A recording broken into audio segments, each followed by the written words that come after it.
Patuloy na umaani ng papuri at mataas na ratings ang seryeng FPJ Batang Quiapo.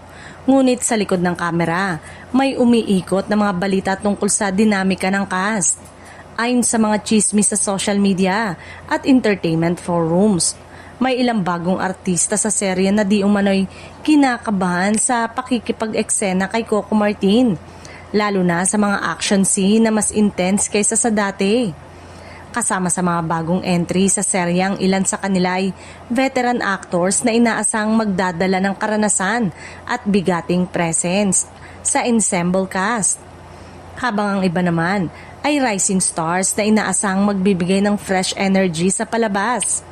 Ang kombinasyon ng mga baguhan at eksperensyadong artista ang isa sa mga dahilan kung bakit patuloy na napapanatili ng seryang interes ng publiko. Ayon sa mga espekulasyon na ang ilang bagong female artist ay may kinalaman sa mga romantic arcs o character tension sa lead character. Bagaman hindi pa opisyal na nakumpirma, may mga fans theories na posibleng magkaroon ng bagong love interest o kontrabida sa buhay ni Tanggol.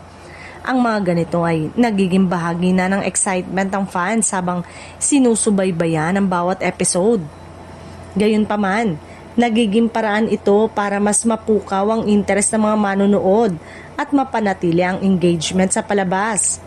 Bukod dito, ipinapakita rin ng mga bagong artista na sila ay handang sumabak sa mas challenging na eksena. Inaasahang magdadala ng dagdag na intensity sa kwento. Ang mga ganitong dynamics ay nakakatulong upang mas mapalapit ang serye sa realismo at emosyonal na impact sa mga manonood. Sa huli, ang FPJ Batang Quiapo ay patuloy na nag-i-introduce ng bagong mga artista at nagdadala ng nagbibigay kulay sa kabuuang palabas. Para sa mga fans, ang paghahalo ng veteran actors, rising stars ay nagiging dagdag na excitement sa bawat episode. Kaya naman, abangan ang mga susunod pang development at twist sa buhay ni Tanggol at ng kanyang mga kakampi sa Batang Quiapo.